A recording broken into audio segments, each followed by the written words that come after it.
Thanks for this opportunity, Sergio, and thanks for everybody who's tuning in. If you have only recently tuned in, you're going to get a little surprise later on with some of the friends that I have here beside me.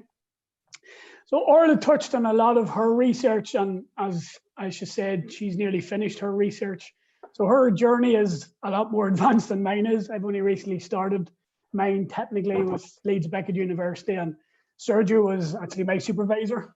So he talked a little bit about my research in terms of what I want to gain from it, and it's through sport and play.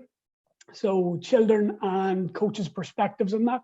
He talked about obviously the two elements of it. It's the voice of the child, so investigating what are the wants and needs of the children by asking them and getting their feedback, whether it's them telling me through focus interviews and focus groups or writing about it, drawing it, showing me what it is.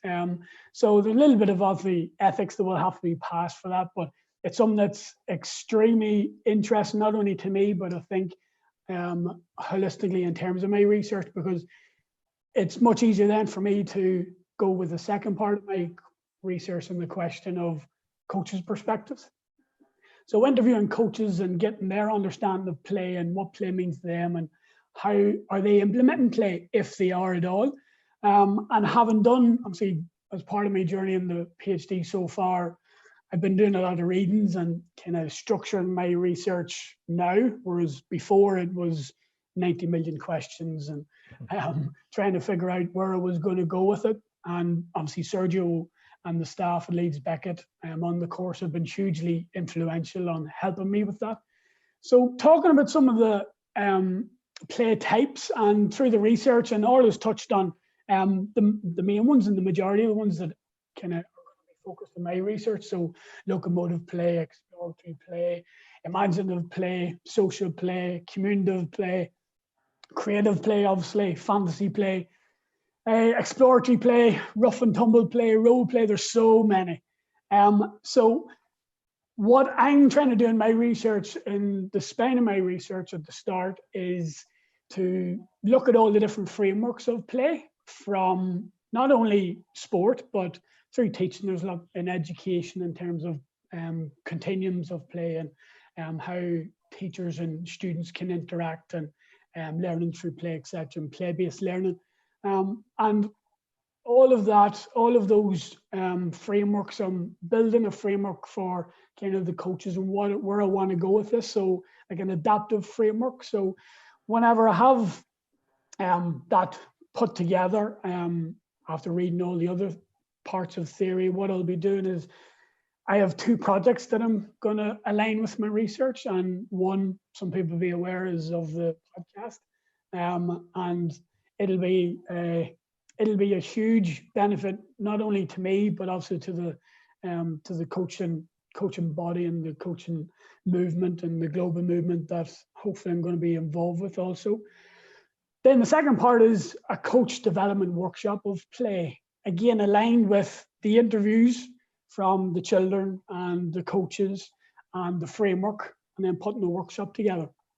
So once that workshop is together, I'll be running the workshop, and it'll be within obviously different sporting contexts. So GAA, rugby, football, ice hockey, doesn't matter what sport it is, because it'll be a generic of how coaches can bring play into their sessions.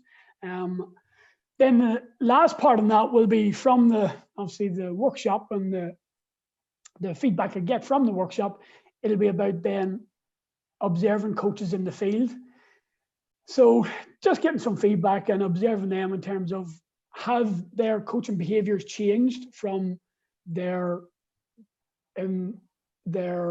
participation in the workshop, and from the interviews that we've had and the talks that we've had, and what they've found out about what the children have told me and what they want and what their needs are.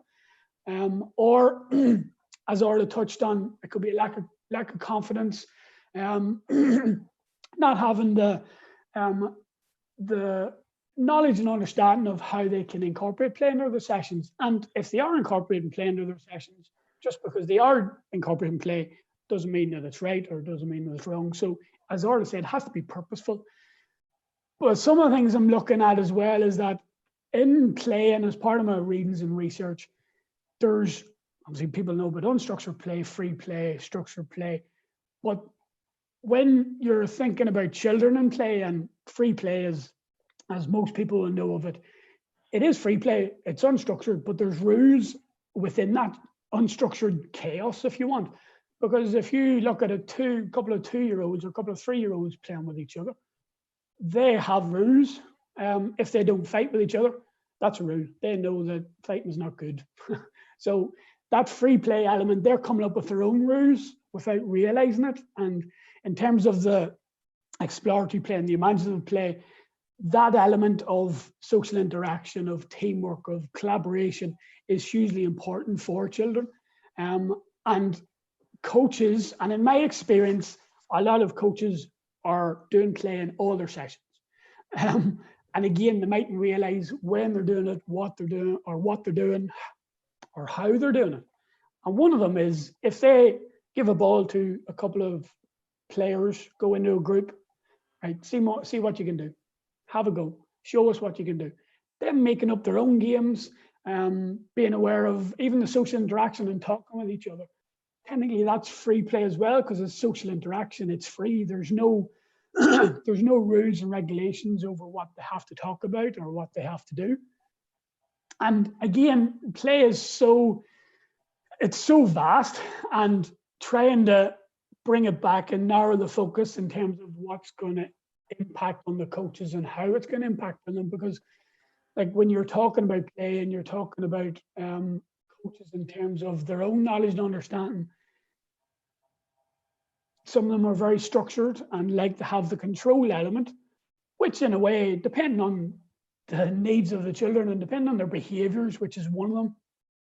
Because free play with a group who are difficult in terms of behavior mightn't be the best solution. So you might have to build up that trust with that group before you bring in play elements. So again, as Orla touched on it, it's relationship, social interaction.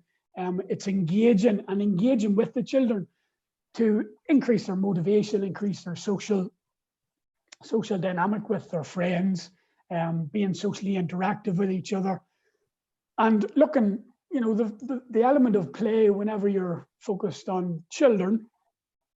Mostly when you think about play, it's for children, but like I know myself, I love to play. I love to have free play. I love to have less structure, doing what I want. I know Sergio and Orla does. Orla talked about it in some of her coaching sessions. Still, there is an element of free play, and coming up with your own games. And in terms of some of the frameworks and some of the theory behind that, there's 3 main elements that are going to be beneficial for, that I feel is for coaches. And some of the research coming back, and there's been a pedagogical play framework from Edwards et al. And they talk about open-ended play. So basically, your free play imagination, so it's child-led. The coach or the teacher or the parent, they're watching over them and just making sure they're not boxing ahead of each other. They're not fighting, that they're being safe. And that's the child-led element with obviously structure behind it because the adults are watching.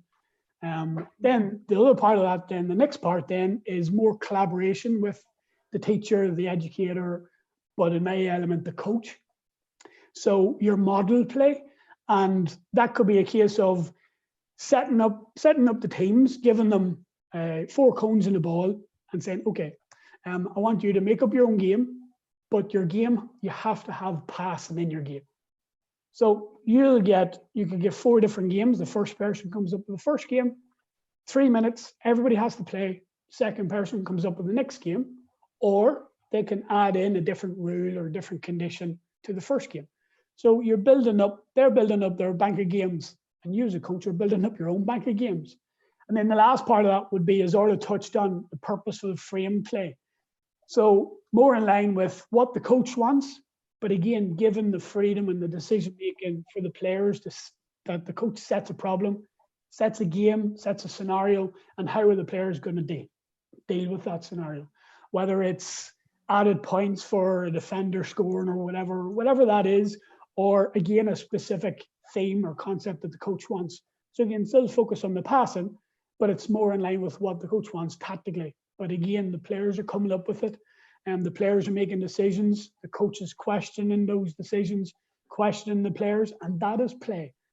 Actually, questioning a player, questioning a child is play, because you're getting them to think cognitively about their behavior and what they're going to do next. So just finishing off in terms of kind of what we can do and with the research and what my own experience of coaching, and obviously Sergio talked about where my background, and I have mostly coached 4 to 6 year olds.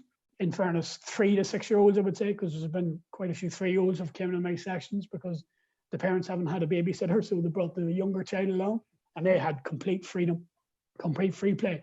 So before I show you the video, there's 3 elements that I want to talk about in terms of what we can do. So make time for play.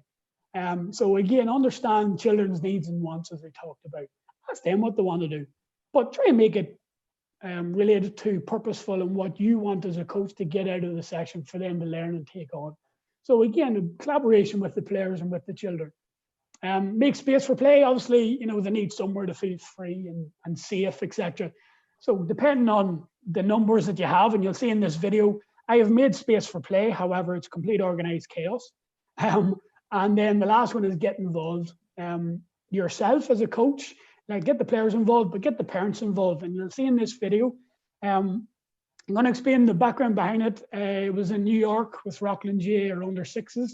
And it was the 3rd week, and we had bigger numbers coming every week. And the amount of emails I was getting about what time it was on at, when it was on, I knew there was going to be a lot coming. I didn't know how many, but not that I was worried, but I was thinking, okay, I'm going to have to do something. So I sent everybody an email, and in the email it said, obviously get involved in the play.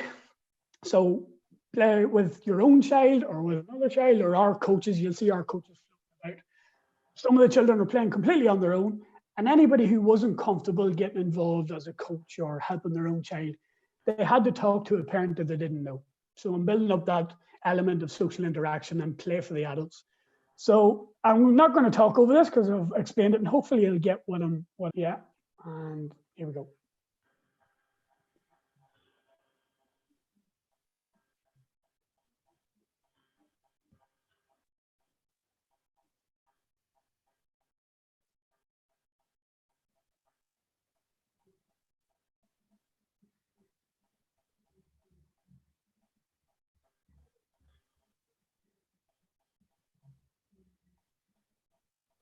As you can see, guys, complete organized chaos.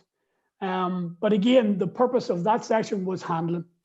So you can see they were catching, throwing, bouncing, but they were using their hands. And that was the show me and have a go element that we wanted for the children. It was one concept, one theme.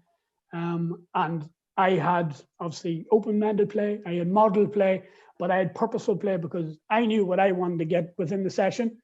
But depending on the children's needs and what they could do, was changing, and I was adapting the session from what I observed. So looking forward to some questions again. Orla's a lot more advanced in her research, but you can see how it ties in and how it ties in for different age groups and obviously for adults too. So thank you for listening.